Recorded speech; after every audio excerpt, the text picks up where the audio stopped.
The time of worshipping gods and goddesses is over, they say, here in Obsidian, ever since King Ingvar took over. He told us not to dwell on the past, not to put our beliefs in those we can no longer see.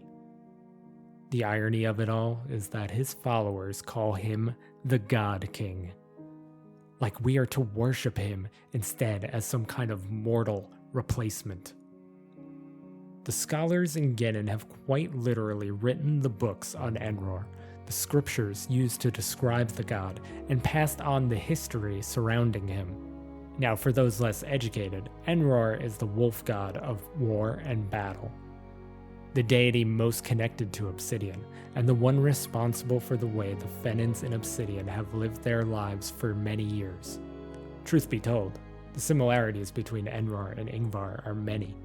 So much so that I wouldn't be surprised if Ingvar is just the reincarnation of Enror, the beast itself made flesh and blood. To call Ingvar the reincarnation of Enror would be to admit that Enror is dead and gone, a notion I just can't seem to wrap my head around.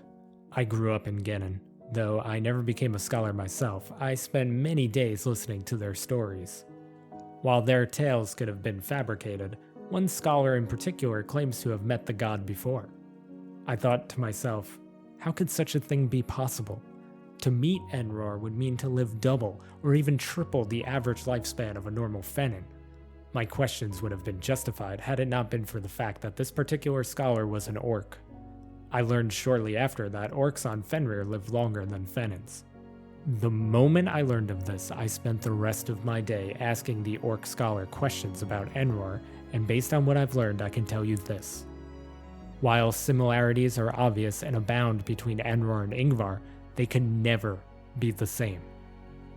King Ingvar is ruthless, the meanest tyrant Fenrir has ever known, but the way he commands your attention could not even come close to rivaling Enror.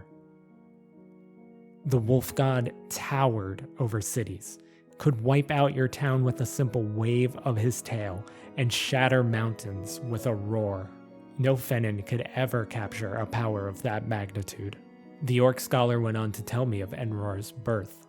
The four main gods and goddesses of Fenrir were born from seeds planted in the ground.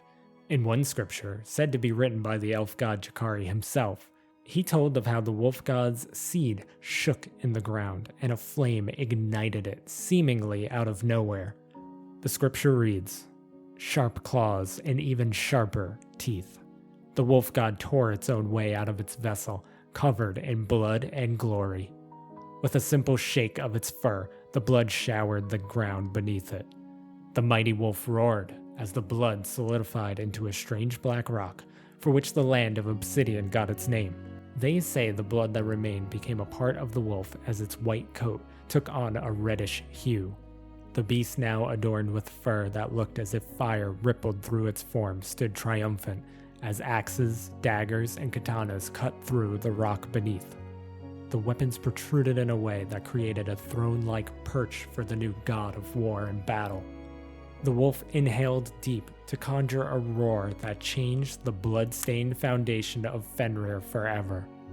Many understood that Enror was the god of war and battle, and though there haven't been many wars on Fenrir, that wasn't Enror's only contribution to the planet. The obsidian rock made from his own blood wasn't only used for weapons, as it helped fortify many of Obsidian's towns. The initial weapons made upon his birth were too large to be wielded, but there were also many weapons scattered throughout Fenrir said to appear after his arrival, some of which were legendary upon creation, like Ingvar's own katana, Cold Night, or crafted into legendary status like Lord Kazai's katana, Red Nefed.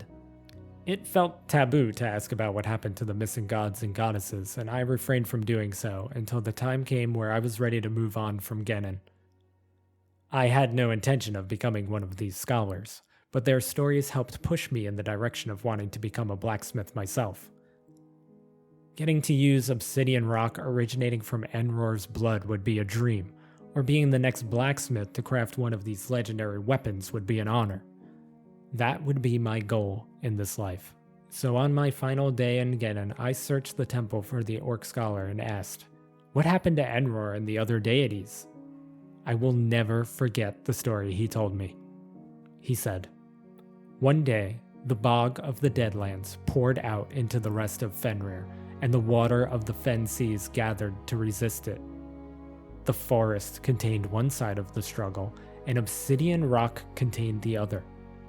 Morska, the mermaid goddess, and Jakari, the elf god, arrived first to see what was making the Fenins worry. Aradia, the witch goddess, who rarely left the Deadlands, even showed her face. The Fenins alive on Fenrir at this time had never seen these three gods and goddesses in the same place at the same time before, and when the biggest of them all, Enror, arrived, it would be the last time any Fenins had seen them all. Once all four deities gathered, the elements that were at war with each other on the ground around them merged and evaporated before a blue light shot toward the sky. A bright light engulfed them briefly, then scattered. The unfortunate Fenins too close reacted differently depending on what element hit them. The tar of the bog from the Deadlands aged these Fenins instantly, turning them into corpses. The forest vines reached up and grabbed them, pulling them down into the dirt. Those touched by the water turned to mist, and the ones touched by obsidian turned to stone. As for the witch, the elf, the mermaid, and the wolf, they were never seen again. The story still gives me chills, but I believe these gods and goddesses are not dead. Rumor has it that the witch still resides in the Deadlands. If she survives somehow, then the others must be out there somewhere. Until they return, I will honor the wolf god and pray that his power flows through each swing of my hammer.